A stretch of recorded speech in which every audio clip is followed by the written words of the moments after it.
J'espère que vous allez bien. Donc aujourd'hui je vous reviens dans cette vidéo pour vous présenter mon bilan lecture du mois d'octobre. Donc j'ai lu les 5 livres que j'avais prévu de lire, pas un de plus malheureusement.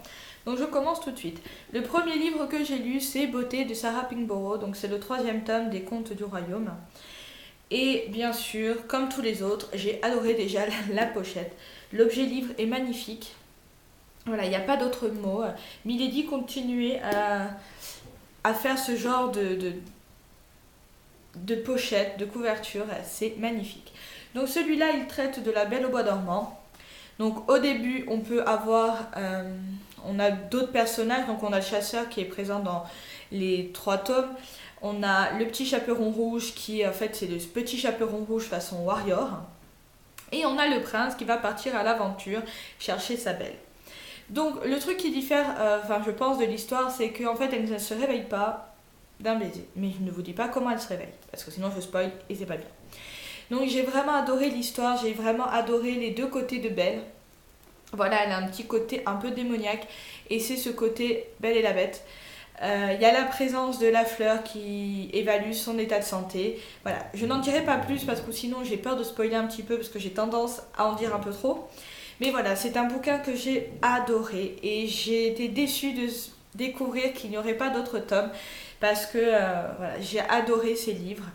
Celui-là m'a énormément plu. Voilà, c'est vraiment, elle a su.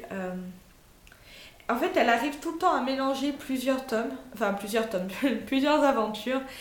Et ces aventures, en fait, ces contes, elle arrive à super bien les mettre en jeu, on dira. Et elle arrive toujours, voilà, toujours des petites touches rigolotes et tout.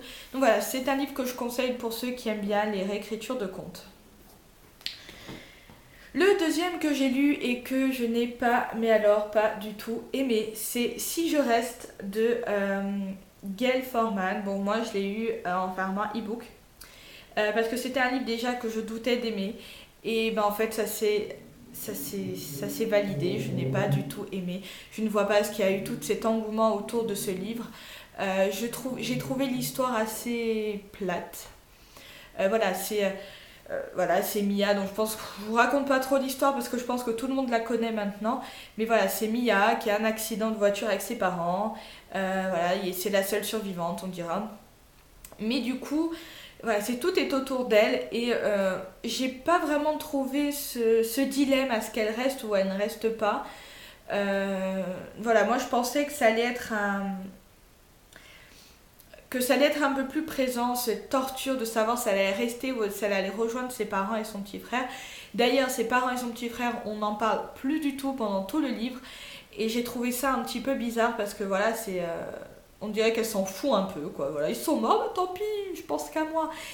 Bon, maintenant je sais que je vais me faire détester parce qu'en disant tout ce que je dis, mais voilà, c'est vraiment un livre que je n'ai, mais alors pas du tout, mais pas du tout aimé.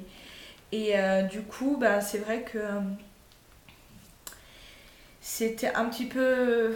Voilà, c'était pas facile à lire. Je l'ai lu assez rapidement parce qu'il est quand même assez court, mais c'est vraiment pas une lecture que j'ai appréciée. Son histoire d'amour, ouais, elle est sympa, mais sans plus. Donc voilà, c'est pas un livre.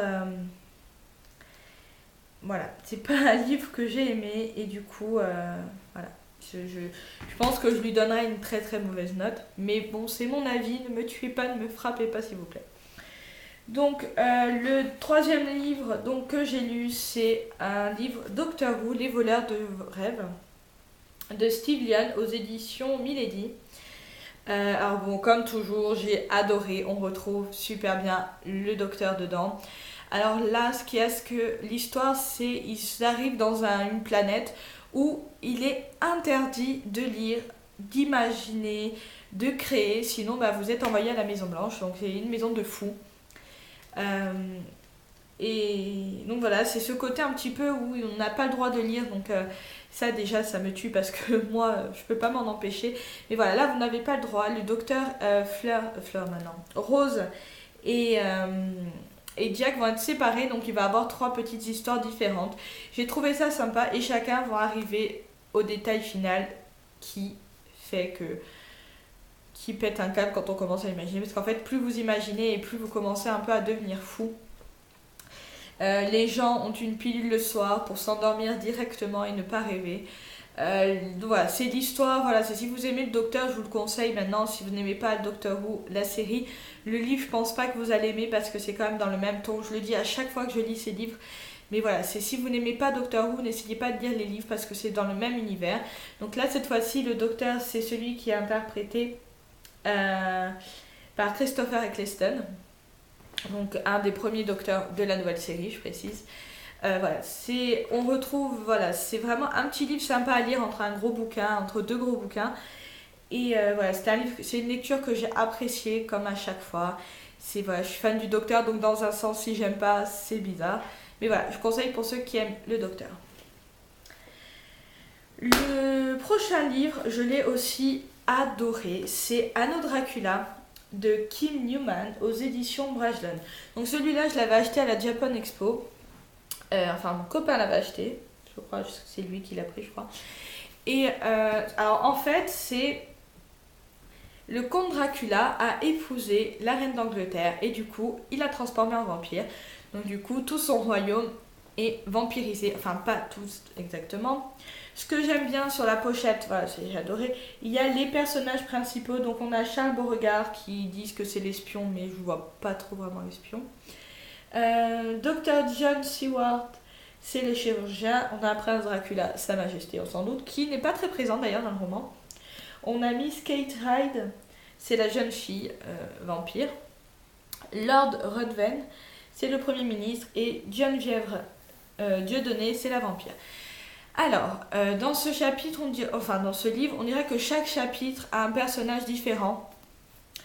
Donc voilà, on a les deux vraiment principaux, c'est Beauregard et Dieudonné, qui sont la vampire et l'humain qui ne veut pas être vampirisé, qui ne veut pas aller dans l'ombre. Les vampires dans ce roman sont un peu tentateurs, je trouve, c'est bien d'être vampire, machin. Donc voilà. L'histoire en général, donc voilà, c'est l'histoire en fait de Jack l'Éventreur qui dedans s'appelle le Scalpel d'Argent. Il ne l'appelle pas Jack l'Éventreur de suite, c'est au bout d'un certain nombre de chapitres qui commence à lui donner ce nom-là. Sinon, c'est le Scalpel d'Argent. Et en fait, il ne tue pas des prostituées humaines, mais vampires. Donc, il y a toute une histoire qui est autour. Et en fait, le truc qui est bien, mais en même temps, voilà, c'est que le tueur, on sait qui c'est dès le premier chapitre. Donc, en fait, si vous ouvrez... Bon, je vais pas vous le lire parce que j'ai pas envie que vous spoilez le livre. Mais voilà, c'est en gros... Voilà. Hop, on va faire ça. C'est vous ouvrez... Hop. Vous ouvrez ce chapitre, là où j'ai ma main, il y a le nom et vous savez de suite qui est le tueur.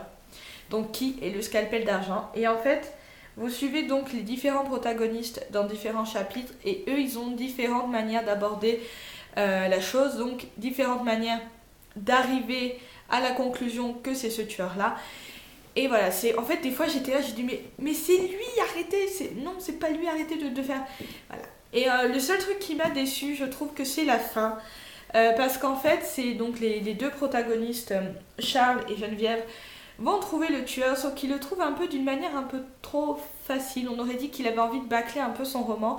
C'était, ah, mais en fait, on est dans tel bureau, bah c'est peut-être lui, allons fouiller dans ses affaires. Alors que pendant tout le roman, c'est limite que tout le monde sait que c'est lui. Voilà, c'est pas possible.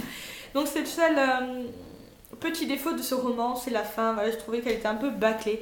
Il aurait pu faire un truc un peu plus héroïque, un peu voilà. Mais non, il a fait un truc super simple et du coup, voilà. Donc, et le dernier petit roman que j'ai lu. Alors attendez, parce que je me bats toujours avec ma Kindle pour trouver, voilà, allez, la couverture, moi je veux, pour vous montrer le livre. Voilà. Donc le dernier livre que j'ai lu, c'est La petite fille qui disparut 2 fois d'Andrea Kane, donc moi en format e-book. Et comment dire ? Alors en fait c'est une petite fille qui a disparu et en fait c'est pas elle qui disparaît 2 fois. On dira qu'au début on a une première partie d'un kidnapping et le deuxième kidnapping en fait c'est la sœur de la première fille qui a été kidnappée. Voilà. C'est tout ce que je vais vous révéler vraiment. Dedans, donc on va faire la connaissance de Kaza et de son équipe, qui sont une équipe assez spéciale dans tout ce qui est kidnapping et tout, c'est des genres de profilers, on dira. On a Claire qui est une médium, et après on a le reste de la police qui est là. Donc toute une enquête va être menée pour essayer de trouver cette petite fille qui a disparu. Et en même temps, moi j'ai compris de suite qui était... Enfin, pas qui était le tueur, mais que les deux kidnappings étaient liés déjà. Et c'est vers la fin que j'ai compris, avant qu'ils le disent, que j'ai compris qui c'était. C'est un livre que j'ai beaucoup aimé, mais un peu trop long à mon goût. Il fait dans les 400 et quelques pages, je crois. Et je trouve qu'il est quand même long, mais long. J'avais l'impression... Enfin, c'est comme si vous étiez devant un épisode d'Esprit criminel. Voilà, c'est la fille est kidnappée. On identifie les potentiels kidnappeurs. Le père n'est pas très net. Voilà, ils sont tous les deux avocats. Elle est juge, et lui il est avocat. Voilà, on se dit au début, c'est parce qu'ils sont juges. Elle est dans les juges d'enfants, donc elle accorde la garde ou pas. Donc je me suis dit autant à cause de ça. Mais non, voilà. Enfin, dans l'histoire, c'est pas trop ça. Donc on apprend que les deux affaires sont liées, donc ils essayent de trouver qui est le tueur. Mais voilà, je trouve que l'histoire est un peu étalée. Ils auraient pu faire, je sais pas, peut-être pas 200 pages, mais 200 à 300 pages, ça aurait largement suffi. Là, il y en a presque 500 si je dis pas de bêtises. Parce que je l'ai noté, donc. Il fait exactement... Non, il fait 400 pages chacun. Je pense que 100 pages en moins, ça aurait été nickel. Il m'a un petit peu lassé. Voilà, il est prévisible. On sait de suite qui est le tueur. Voilà, on se donne pas trop de... Voilà, voilà, on patiente pas, on se dit bah ouais, c'est peut-être lui, mais non, en fait, on sait qui c'est dès le début. Pas parce qu'ils disent, mais que c'est tellement évident que du coup, voilà, ça c'est... Mince, je sais pas... Je vais me dire que j'avais... Ouais. C'est pas que je l'ai détesté, mais voilà, je l'ai trouvé un peu long. Je pense que 100 pages en moins, ça aurait été nickel. Et donc, ma lecture en cours, je l'ai pas prise. Je reviens.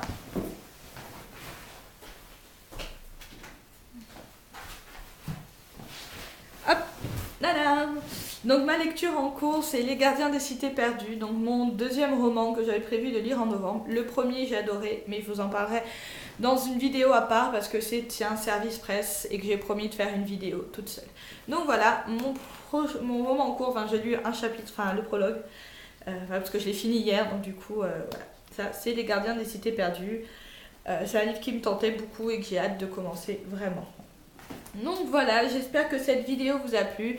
N'hésitez pas à vous abonner, à commenter pour voir si vous avez aimé certains de mes livres. Je sais que je vais être bien commenter sur si je reste parce que je n'ai pas aimé. Je ne peux peut-être même pas lire le deuxième, je verrai. Donc voilà, j'espère que cette vidéo vous a plu. Je vous fais de gros bisous et je vous dis à bientôt pour sûrement un IMM parce que je ne l'ai pas fait le mois dernier parce que j'avais que 2 bouquins. Donc voilà. Bisous, ciao ciao.